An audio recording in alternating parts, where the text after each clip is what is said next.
Hey everybody, welcome to LSAT Demon Daily. I'm Beth, and today I am joined by Ala. We're both teachers at LSAT Demon, which you can find at lsatdemon.com. Today we want to do something kind of fun, a little bit different than we've had on the podcast before, at least that I can remember. And we want to start talking to you guys about what we're reading. We get this question a lot about book recommendations, and we thought we could talk to you all about what we're reading outside of the LSAT, because obviously we spend some time doing LSAT by teaching it still, and we love this test, but we also do a decent amount of reading on our own time, both fiction and nonfiction. And we think that reading can help you with the LSAT, not to totally replace any of your LSAT studying, to be very clear about that. But we just think it could help you in many ways, that reading can help you just in your day-to-day life as well. And we think there are some ways that we want to connect it to the test a little bit, maybe connect it to your future legal career, and tell you about how it has helped us in our own personal lives. But before we do that, I'll just tell you a quick little overview of how Ala and I met. Ala and I met our origin story, if you will. Yeah, exactly. We met in a Demon Live class. I am so glad and so grateful for the day that Ala was brave enough to DM me in a class and be like, "Do you want to be study buddies?" After we had spoken up and said some like related things to a question.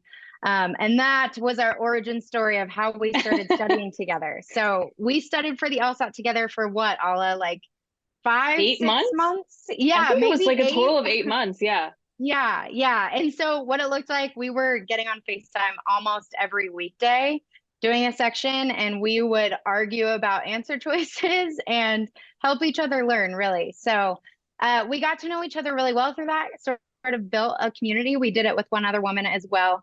And we found community in a test that was hard, and it was really, really beneficial in a way I didn't know I needed, but to have somebody in my corner doing the same thing. I don't know if you feel that way too, Ella, but I totally feel that way. I'm do. so grateful for Beth. I feel like Beth absolutely changed my life. And it was so much easier to get up in the morning and do a section if I knew that I was going to spend time with Beth. And it was just so easy. And we also studied with a third person in our study buddy group. And we just had the best time because the pressure would be off because we knew that we were going to review effectively because we were going to do it together. And we didn't feel this like, the imposter syndrome of, am I doing it right? Am I on the right track? And when you've got people in your corner, it's so much easier.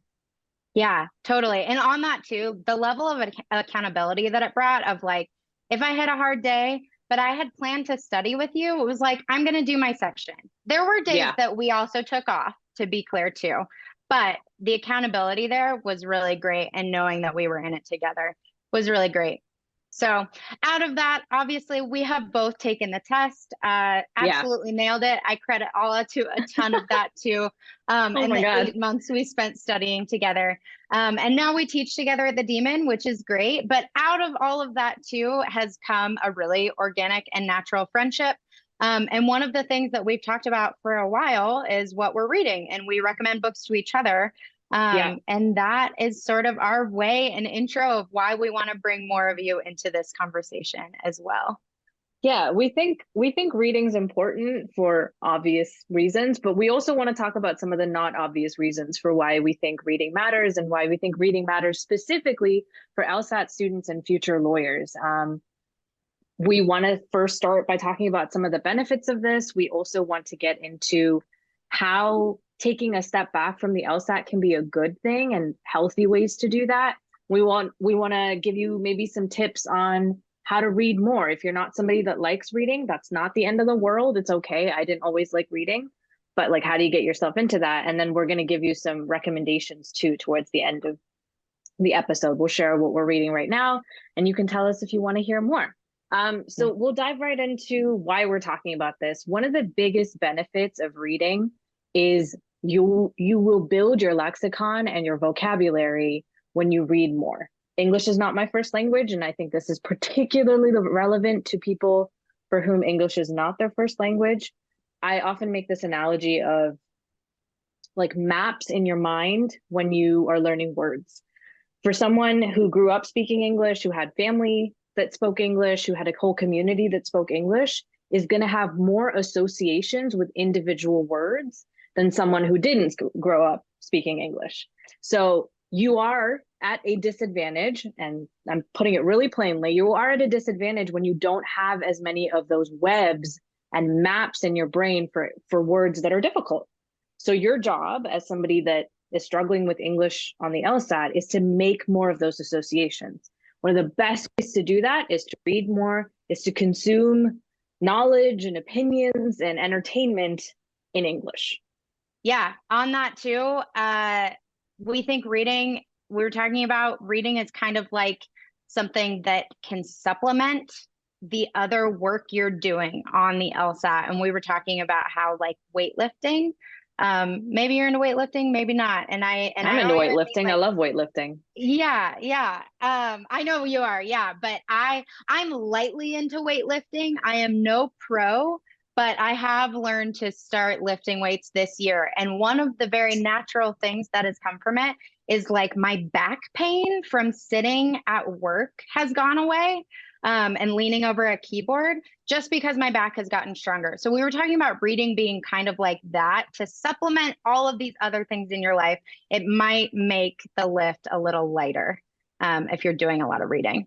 Yeah. That's awesome. I totally see that parallel. One other thing that we were thinking about is that lawyers are readers. I'm not a lawyer yet, but many people tell me that lawyers are readers. Lawyers that I know tell me that lawyers are doing a ton of reading. So instead of letting that scare me, I've actually let it be one of the things that's drawn me to the legal profession. Obviously, the reading I'll be doing as an attorney won't be reading fantasy novels. Hopefully, I'll still get to do some of that in my free time.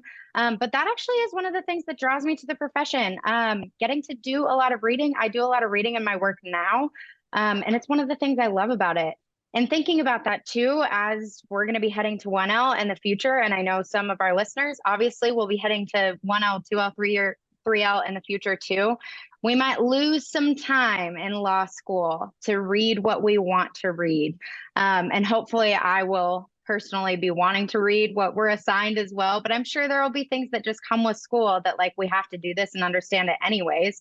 But I'm using this time in my next 6 months before law school starts to like read everything that I can that I enjoy before it gets chosen for me. I'm so glad that you said that, because I'm thinking about this. When I was in high school, the first time I thought about the possibility of becoming a lawyer, and that this was a really long time ago, I went to this, like, they have those like career days where they bring in like professionals to talk to you about like, this is what it's like to be a doctor. This is what it's like to be an engineer, and you're supposed to get an idea as a young adult, like what it means to go into that career. And I remember going, and the only one I went to was the lawyer one, because I was so like, I thought it was so cool. I didn't realize that's what I would end up doing, because I took a step back from it for the longest time. But I remember I was a really cool lawyer, and the only thing he talked about in the entire session was about reading. He was like, that's all lawyers do. Lawyers will pick up like a soup can and read the back of it. That's actually the analogy he gave. He's like, yeah, like if doesn't matter what you're doing, you just want to read. And that's kind of your entire job, is to just read all day long. And at that point in time, given that like English wasn't my first language and I was terrible at school, I was like, yeah, so it looks like becoming a lawyer is not for me because I hate reading. Yeah, totally. But since then, it's like completely changed my outlook, because it is learnable. Like the LSAT is learnable. You can learn to fall in love with reading too.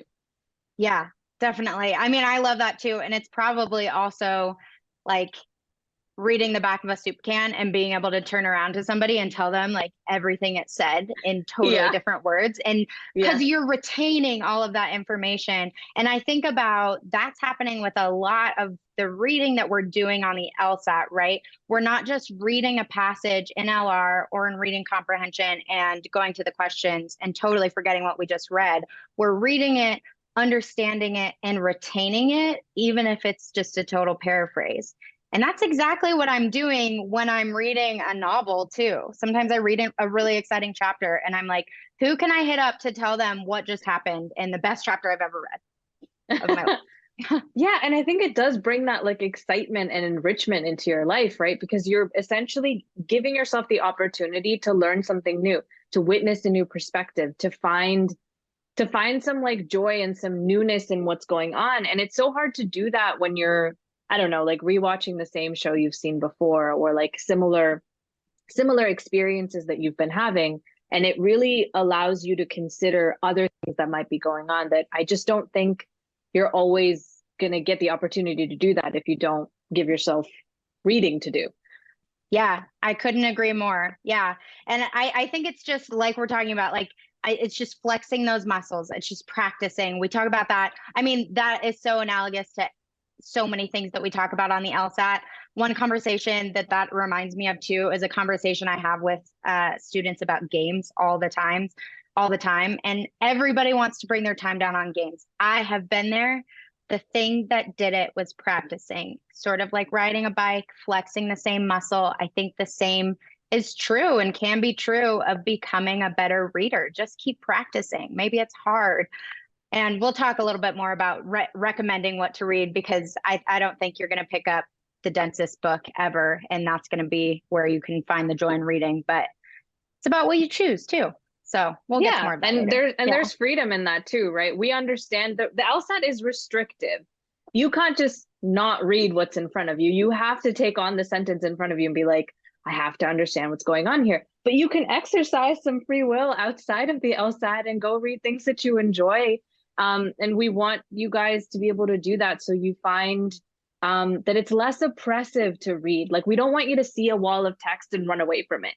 And the less that you do that in more enjoyable settings, the easier it is to do it in a setting where you might not be happy with a science passage in front of you. That's okay, but you'll get better at that reaction if you give yourself the opportunity to do it in happier circumstances. Yeah, absolutely. Yeah.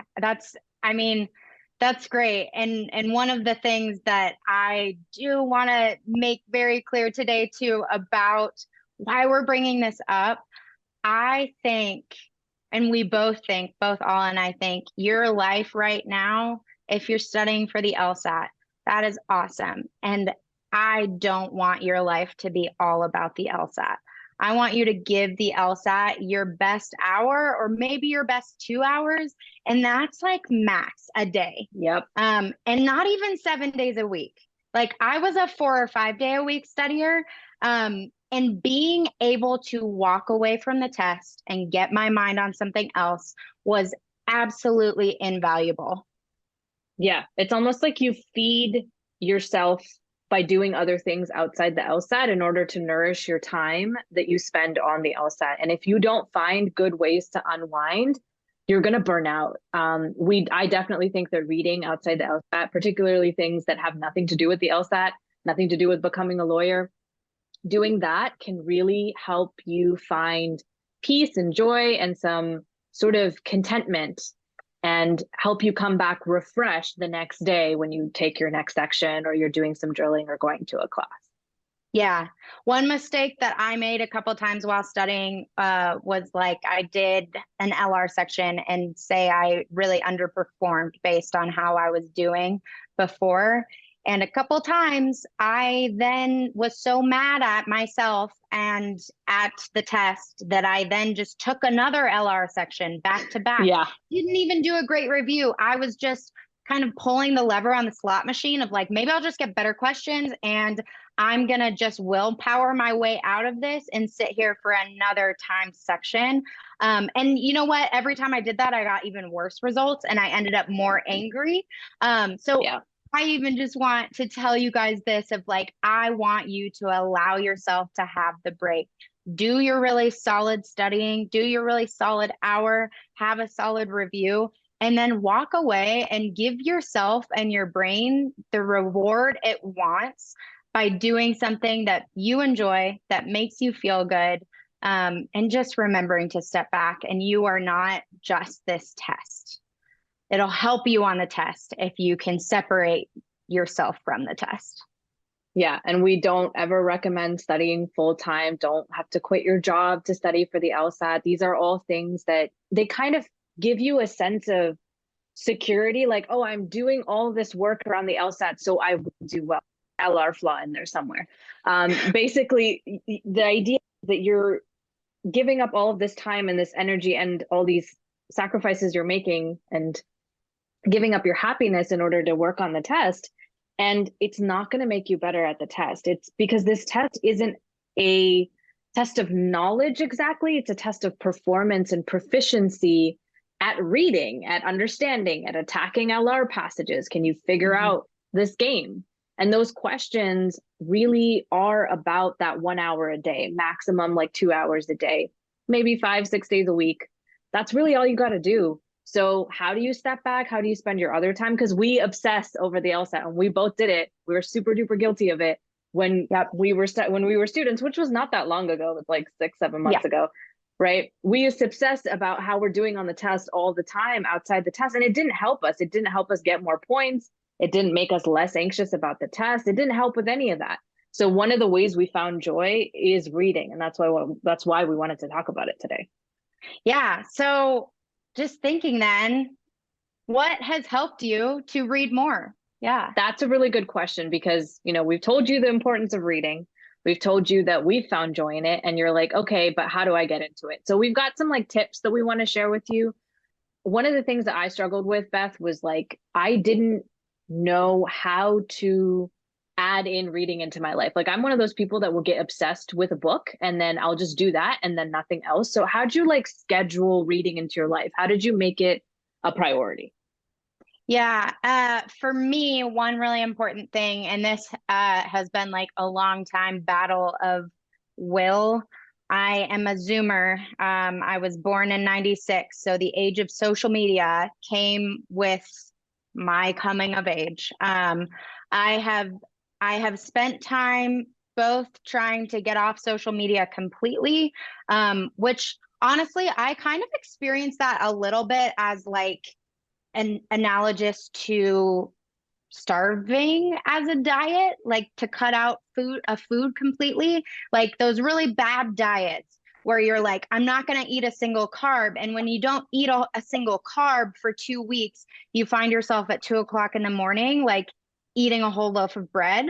So that didn't work for me per se for the years that I tried to just get off social media completely. But one thing that's been really helpful, just because social media sucked my time. I work at an office job. I sit at a desk.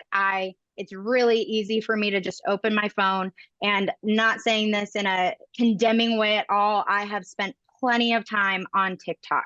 But what has really helped me in the last like 6 months is getting apps off of my phone. So the total cutting of them, the starvation efforts didn't work for me for a time, because I still have this desire to like see what sort of life updates are going on with people on Instagram or whatever else. Sometimes Twitter is an easier way to check the news for me or receive helpful tidbits of information.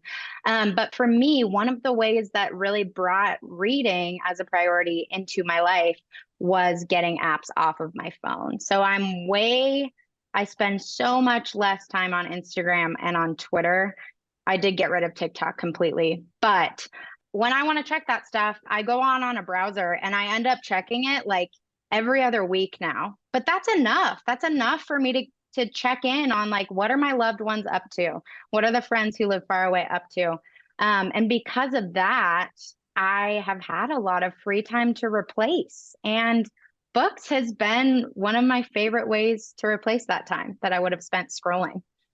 That's awesome that you bring that up. Yeah, that's awesome that you bring that up, because I'm thinking about like the distraction aspect of social media and the distraction aspect of like our attention spans these days, right?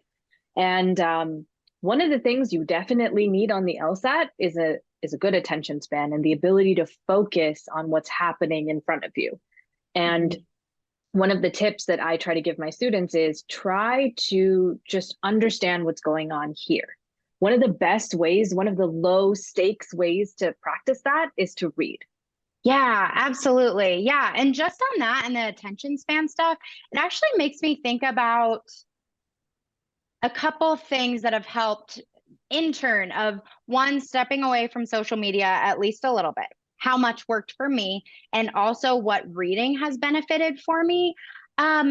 Social media is a really accessible way to numb our emotions and what we're feeling. I don't know if you experience this too, but whenever I experience something hard, it's harder for me to lean into and actually think about what am I feeling. And I think even some of that comes up on the LSAT, especially like I was talking about earlier, like I miss a whole I do poorly on an LR section. Instead of sitting with that and thinking about a review and thinking about what I'm feeling and maybe thinking about how I can just do a little better tomorrow, I decided to do it again instead. And then afterwards, probably got on my phone and scrolled. And I think getting on social media like that was a way for me to emotionally numb myself and not think about what I'm feeling, not be able to communicate that. And reading has actually really helped me in a lot of ways because of the different ways that authors paint like either characters in a story or if it's nonfiction and it's very real, like emotions coming out of a book that I actually do end up naturally emotionally engaging with and empathizing with. It's like one of these ways that it's just helping me be a better processor of my own emotions, a better way to know myself, a better way to know and empathize with other people. Because whether a story is in a book, I'm still learning to empathize with other people. And that helps me in relationships too. That's a really subtle point. It's almost like you're making room for your failures, successes, whatever it is that's going on in your life. You're talking about being able to pause and be like, okay, this is what's happening here. I get an understanding. And even from a meta way, I feel like that's what consuming information in RC is about, right? Like you have to pause and take in what's actually going on. That's, I think, one of the core skills that lawyers do, right? Like Nathan always says, the lawyers have to be the smartest people in the room. And I think reading a fantasy novel is like the easiest way to just get started on that skill and find like real joy in it, so that when there are stakes involved, like your client's life is on the line, like what is that going to look like, and what is interacting with it at that point going to look like? Totally. Yeah, I couldn't agree more. Exactly. Yeah. What do you think, Ala? What's another way that has another practice that has helped you to read more? Audiobooks. I absolutely adore audiobooks.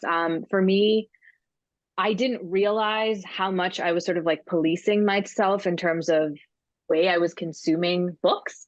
But I adore podcasts now a lot too, but really audiobooks, because they give me they take longer to read, right? Because Yeah. there's somebody speaking them out. They take longer, but the mimicry that's in some audiobooks is so good. It's almost like the long form version of a TV show that's like enacted, and audiobooks just bring it all to life. And it's such a great way to learn information, to learn a story. And it's a sort of new medium, I think, that I've been enjoying a lot. And it allows me to like fold laundry while I listen to an Yeah. audiobook. The other thing, and this might be kind of niche, is I don't always know how to pronounce words in English because, Yeah. you know, English isn't my first language. I wouldn't have necessarily heard how those words are supposed to be pronounced. And when you're reading an audiobook, you don't have to worry about that because they pronounce it for you. And it's really nice to be like, to feel that like, oh, this is how this word is supposed to be pronounced. And one of the recommendations I'm going to give is like filled with all kinds of like crazy words that the author has made up for this culture that exists in this fantasy novel. And I like have switched to the audiobook so I can like hear how the author meant for those words to be like written out. And that has been such a fun exercise. Yeah, absolutely. Yeah. And I mean, even related to that too, like characters' names, like knowing how a character's name is supposed to be said, or audiobooks where different characters speak and they actually do have different people recording the audiobooks. They're so like exciting and interactive in a way that even reading on a page isn't exactly the same. I've Yeah. had books that I've read on paper before and I've been like, oh, I kind of want to hear the audiobook because I want to hear it told a different way. Yeah. What about you? How have you found like ways to bring more reading into your life? Yeah, one way in particular that I have practiced for a couple years now, and it's been really helpful to me. I used to read like primarily nonfiction, but I started reading more fiction, which has helped a lot with reading more, just because I found out more that I was interested in. Kind of like you were talking about not discriminating against genres. I don't know what I like yet if I haven't tried it. So that's been great. But in that, I still read a decent amount of nonfiction and fiction. And one thing that really helps me is to read before bed. I love reading before bed because it makes me more tired than like watching a show or something. But I prefer to read fiction before bed, like a novel or something. And part of the reason for that is because nonfiction is often heavier, denser, and I mean, by heavier, I mean like emotionally heavier. So that's not always something that I want to think about right before I start to dream at night. So I have an easier time when I'm awake during the day, able to process heavier information through nonfiction, and saving my novels and more of my fun reading for nighttime, which I do sometimes during the day too. But if I'm reading at night, I tend to favor fiction for that reason. That's a really good tip. It also like brings me back to the kind of different ways that I think we think about reading as a whole. We try to think about it as like in sections, right? There's this kind of reading and that kind of reading. And that's a helpful delineation for the kind of tip you're talking about, right? Where like I don't necessarily want to read about really horrifying things right before I go to bed. That's a great tip. And that's like helpful to know the genre in order to like pick a book that you're going to read before you go to bed. One of the things I used to do is I used to see reading as this sort of like nerd thing to do. I'm a proud nerd now, but I used to think that like it's only something you do to like learn stuff and to educate yourself, and that it can't be fun. It can't be like something that you just enjoy. And so I used to discriminate by genre. Like I would be somebody that would enjoy certain books, but I wouldn't read them because I would like, oh, those are just fun though. I need to like become a smarter person. I need to become a better person. And that's got to be these books. Like these Pulitzer Prize winning books are the only ones like I'm supposed to read or like spend my time on. And that like used to keep this bar really high. And I would like not read as much because I would think like, unless it meets this bar, I'm not going to pick it up and I'm not going to spend my time on it. And that just made me somebody that was reading like a book a year.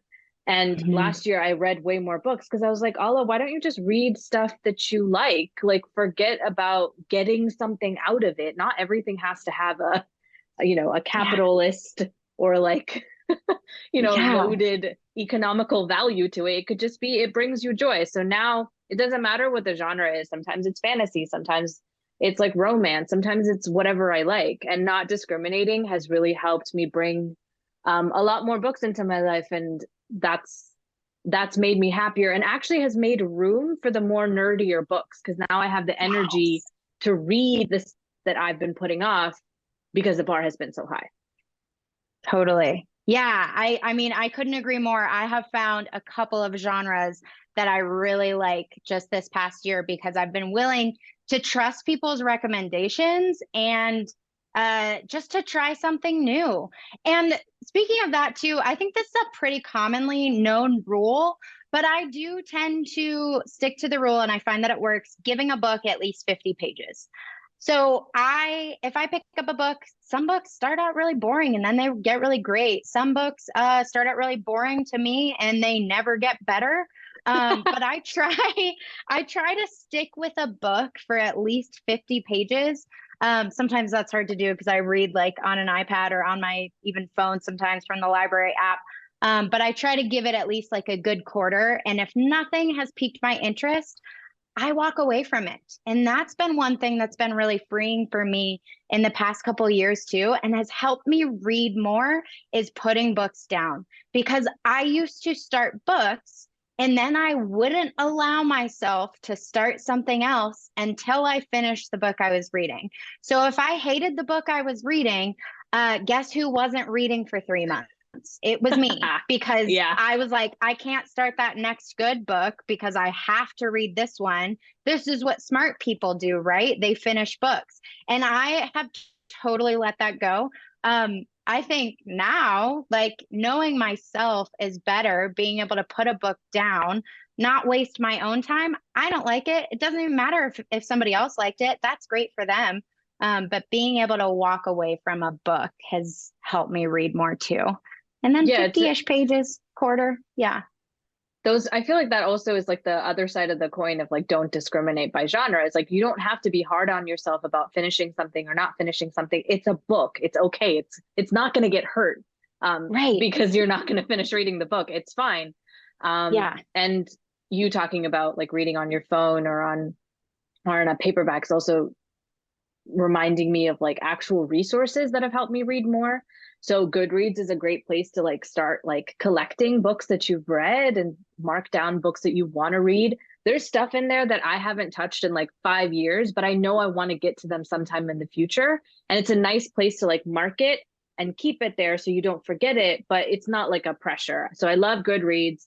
I also really like Libby is a life changer because all you need is a local library subscription and you get it on Mhm. your phone and you can borrow books, you can borrow audiobooks, like some really, really good stuff is on there for free. So take advantage of that.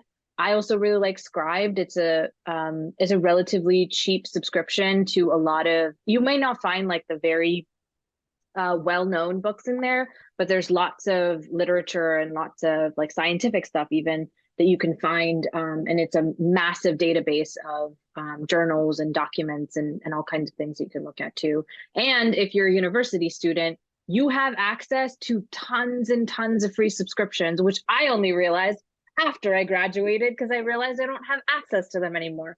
So all Yeah. of those are fantastic resources for like places to get started if you're like, I don't know what to pick up. Go to Goodreads, go look at the listicles for like top romance novels, like top fantasy novels. And those are great places to start. And the reviews on there are absolutely hilarious. Yeah, no, I love to see what other people think of a book, and it's a Yeah. great compass on like, do these people who have like interests as me, do they like it too? And if they hate it, like maybe I'll choose a different one.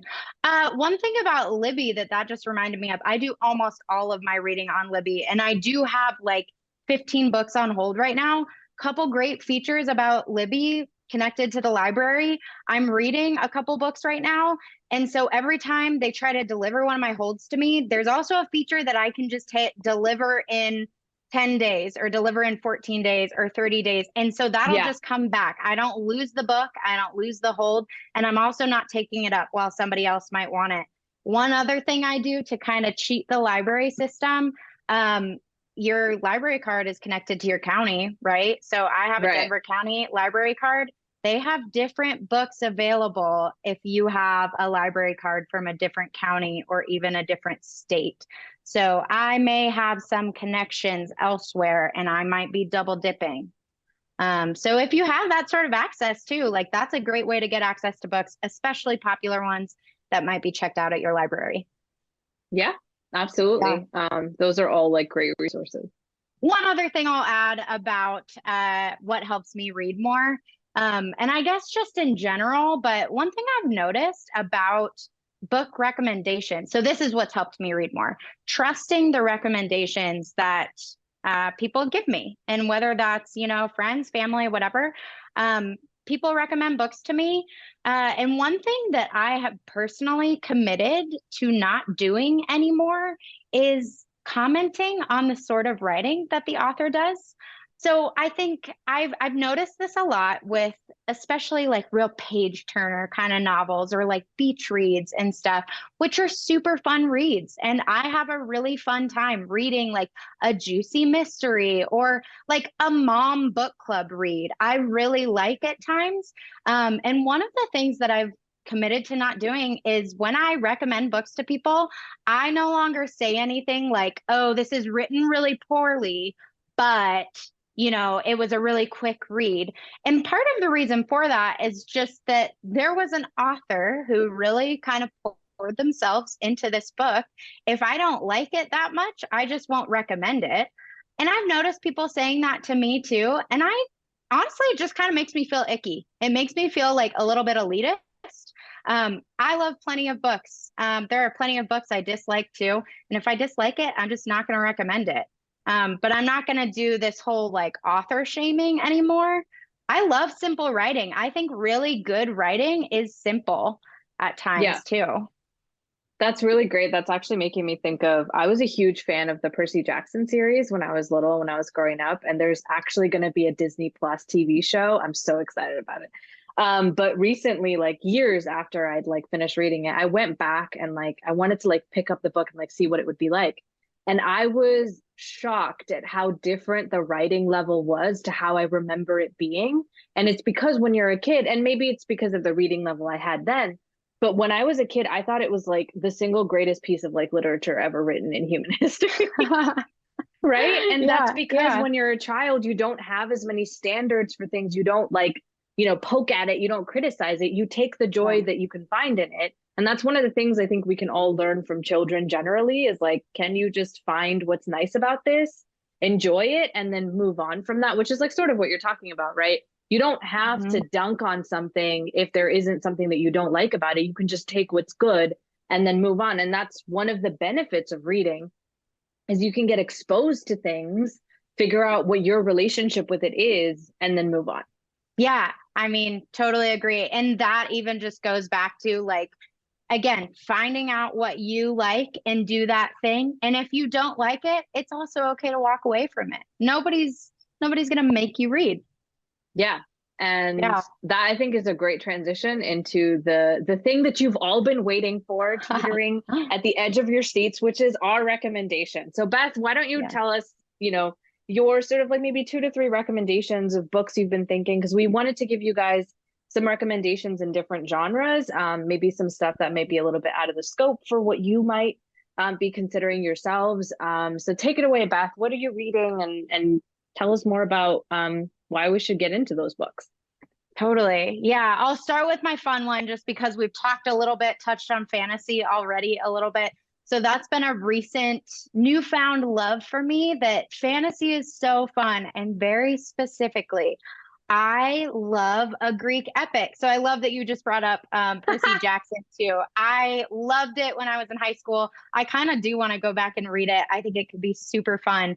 But a book that shot up to the top of like maybe my all-time favorites over the winter this past year in December. I read this book called The Song of Achilles by Madeline Miller.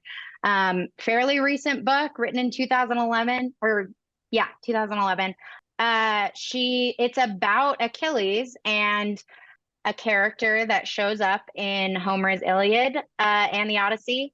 But it's kind of a remake into and a diving into the story of Achilles and his companion, Patroclus. And it follows their relationship, but it follows them through what was going on in the Iliad and like the stories of the Greek epics and the battles and so many of the common names we know, like Helen of Troy and Zeus is in there and Apollo's in there, and all these really cool stories. But she just did a really beautiful job remastering what their relationship was.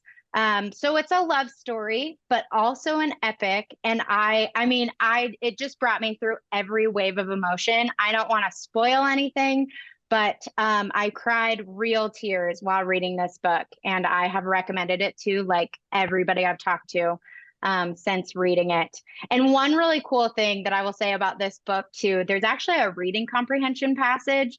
If anybody recalls this one, it's from one of the earlier tests, but it's about Greek epics, and it's about sort of the choice that characters make in Greek epics of, is it a choice of your own free will, or is it by the will of the gods? And so Does this it one, does it mention Agamemnon? Is that the one that you're talking yes, about? Yeah, yeah, yeah. Okay. yeah, Okay. yeah. So I had done that reading comp passage before, and like it was totally fine.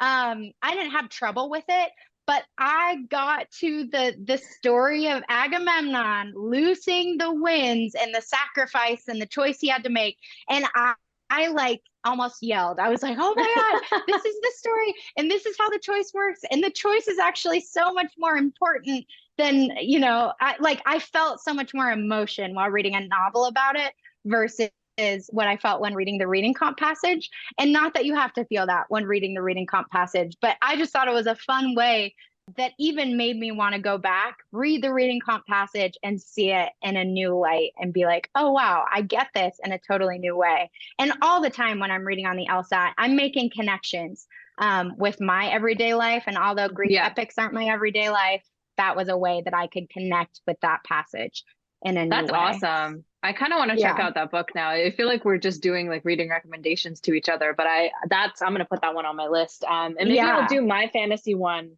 too, and Yes. then like we can flip back to you for your other recommendations. So I'm That'd be reading a great. book right now. I actually like pulled it off my shelf. So it's called The Goblin Emperor by Catherine Addison, and it is my partner actually bought this book for me, and it's sort of like a fantasy novel. It's a political intrigue novel about sort of the politics that go on in taking on a new role in society. Like it's a character that probably wasn't ever going to get the kind of power that he gets, and then ascending to that role, and then like the complicated social, political, socioeconomical, and even like individual like drama that takes place when something that cataclysmic happens in a society. And it's a really wonderful story because like I'm someone that like wants to go into public service. I'm someone that like is interested in maybe even going into politics, and it was so cool to see this story play out. And it's a really good book. I'm only about like halfway through it, but I Oh, highly cool. recommend it. It's really well written, and it has this like element of you're really in a new place. You've been like whisked off to this particular land, and it's got its own sort of system. It's got its own hierarchy. It's got its own prejudices, and it's really cool to like see it all unfold. And I also like, I'm thinking about this book a lot like Dune, which I read Yeah. last year, and it's quite similar to Dune in terms of a new culture, a new society, and it gave me the opportunity to be truly whisked away. And those are, I think, some of the best books is like where you find yourself just vanishing. Yes, exactly. You get to be in it, like feel Yeah, so connected to the yeah, characters and the world.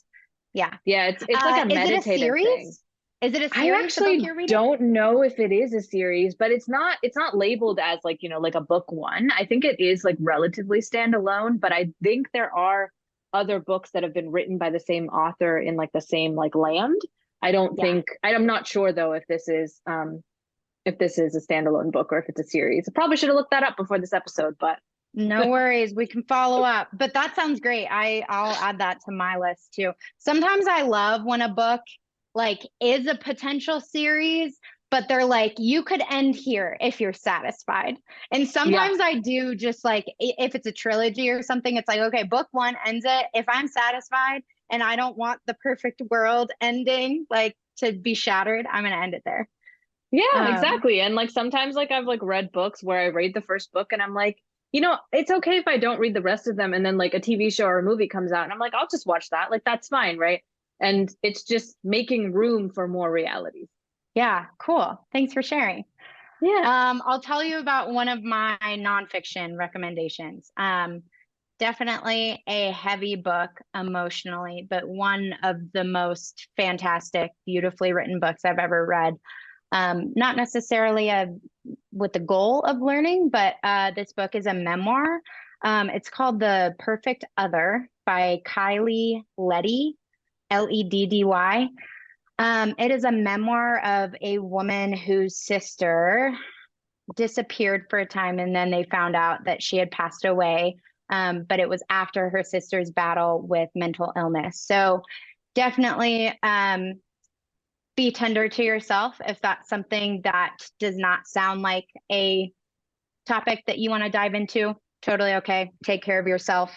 It was a heavy read. It was a very beautiful story. She just did a really fantastic job of letting people into this really tender grief, honestly, and telling the story of mental illness. And she started this book out with basically like, I want to tell the story of what happens to a person who's suffering from schizophrenia and other ways of psychosis and what that did to her family and what it did to her sister.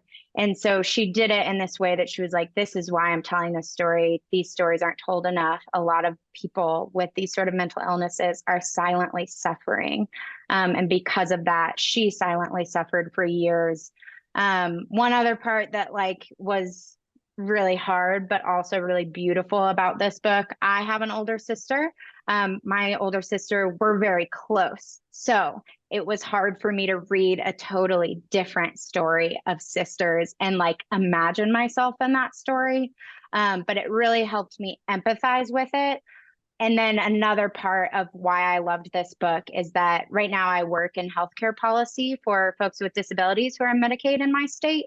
And before this, I worked in social work, and I had a caseload full of people with a bunch of different disabilities. So I see such tangible value of these stories being told and not just known by healthcare providers. Or anything like that, or, you know, attorneys representing people or anything like that, because unfortunately I did see people with disabilities encounter the justice system for maybe not great reasons. So would definitely recommend that book. It's heavy, but it was really beautiful. And she just does a really great job also balancing and being aware of her own privilege. She's a white woman from Massachusetts, and she told her story as like, I know that I'm telling this from a very privileged standpoint, and other people experience this very differently. So it was just a very beautiful book, if you want to feel that and empathize in a new way. That's awesome. I think particularly students that are pursuing careers in public interest work or in public service work, which lots and lots of you guys are, as future lawyers. I encourage you to pick up books like the ones that Beth is talking about. I try to do that myself too. One of my recommendations definitely falls into that bucket as well. The reason why is you're essentially exercising the ability to compartmentalize and to not become overwhelmed by the inevitable compassion fatigue and even secondhand PTSD that comes from working in vulnerable communities. I've experienced it myself. With working with vulnerable communities, there are instances where things like that happen, and you have to be able to, you know, do your job and find ways to build community and do the work you're doing, but also to connect back into your own life and remember that like you're responsible for yourself and all the links that come with that. And a book can be, again, a more low stakes place to practice some of those skills and to see what it is that you're actually getting into, right? You may find that as you read some of these stories that it is too much for you, it is too overwhelming for you, and it's a way to test out, you know, maybe you're going to work in public service, but you're not going to be on the front lines, or you maybe enjoy the empathy that comes from these stories so much that you would not work anywhere else but the front lines, right? All of this nuance is impossible to find without exposing yourself to these stories. Yeah, absolutely. Yeah, well said. What about you? Do you have another one? Yeah, so I was thinking about the Cast by Isabel Wilkerson. So that I believe is a Pulitzer Prize winning book. So that is one of the ones that I made room for by trying to read other things. But I was pointed to this book by actually, I think it was maybe even the president of the Cleveland Foundation. We actually met him for an event when I was a service fellow in Cleveland. And he told us that that's a book that we should all read. And I picked it up because of my own personal associations with some of the stories in Cast. And I started reading, and it's essentially it's a story, and it's a narrative about the similarities between Nazi Germany, the caste system in India, and the history of slavery in the United States and the institution of oppression that exists in this country. And she essentially draws all of these parallels through these three societies to build a kind of argument for what oppression does to a community, or for what oppression does to a group of people throughout history. And it has fundamentally changed the way I look at the world. And I would not be thinking about problems the same way. I wouldn't be thinking about myself and my own personal experiences, my own family history the same way. There's so many things that I have absolutely changed because of that book.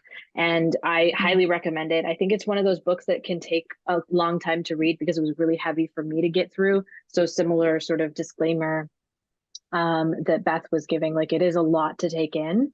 But I think it's one of those stories that it's the story of America. It's the story of India. It's the story of a lot of different places where there is a caste system, where we are seeing these realities. And again, this tied in so heavily with my desire to become a lawyer and like why I teach the LSAT and like why I do this at all and why Beth's one of like my closest friends now, because we've like found this like sense of community in this work. And it's like taught me how to think about my own career, how to think about why I'm trying to make the changes I'm making. And it just gave me the opportunity to think about things differently. And I just would not have done that if it wasn't for that book. Wow. I mean, well said. Alla and I talked about this book, Cast, a little while back, and I had it on hold at the library for like 14, 16 weeks because they were so unavailable that's how well wanted this book is. And just yesterday, it became available on audiobook. So I can't wait to start it and to talk with you about it. And I'm really looking forward to hearing it on audiobook too, because of what you've told me and what you just shared about too. I'm really looking forward to being able to pause and think about it and maybe even go back and listen if there are things I wasn't grasping fully. Is it a book that you've gone back to at all to read more of?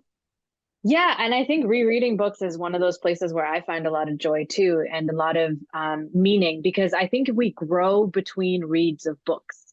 I feel like I grow between like rewatches of certain TV shows. One of my favorite TV shows is Newsroom. It's an Aaron Sorkin TV show. It's a very short one. It's on HBO or something like that. And it's about like journalism and how journalism is in the United States. It's got its problems, but it's also got a lot that I enjoy from it. And every time I go back to it, I learned something new, or I've changed. And so my approach now has like different aspects to it. And it's absolutely a book I've gone back to. It's almost like become sort of a guiding principle in terms of what is underlying this major like problem we're trying to fix. Well, it's the thing that's underlying most institutions in the United States. Yep, exactly. Yikes. Yeah. Well, that's our podcast. We'll see you next time. I actually do have another question about Cass though, because a lot of times, like when reading something heavy like that, and it's okay if the answer is no, obviously you didn't write it, but does it give hope? Are there tangible? Yes. Okay, cool. It does. Sometimes it's really hard for me to read a book that exposes something basically broken about the world, and I am a very like it just as like a survival tactic. I just have to be pretty rooted in hope. And I love when a book gives something tangible of, yeah. Yeah. And I think it comes in lots of different forms in the book too. It gives you aspects that you may not have considered have hope in them. It's almost like forced me to like find the hope in it simply because of the way she tells the story. Like it's filled with anecdotes and it's filled with sort of, it's almost an argument. It's really like a very, very long form argument for why this is the fundamental thing that we're all grappling with, which is why it's so fascinating to me as someone that's going into public service, as an immigrant from India, comparing it to something like Nazi Germany and seeing that dichotomy, or like three layers of societies, and seeing the similarities. I do think there's hope in it. But it's not to the extent of, like underplaying the emotions that, she has to convey. But I do think there's hope in it. It's just hopeful to me, as maybe this is a meta comment. It's just hopeful to me that story is being told at all. I agree. Yeah.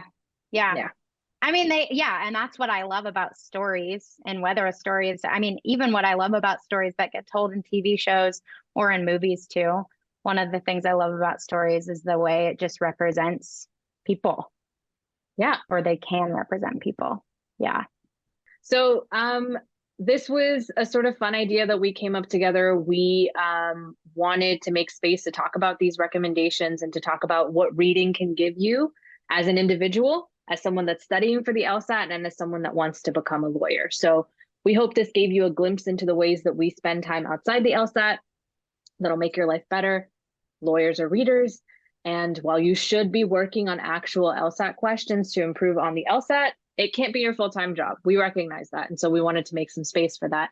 So take your time outside to find some joy in reading. Thank you so much for listening, and leave us a comment if you want us to do this again. We'd love to come back with other recommendations, but we appreciate you listening.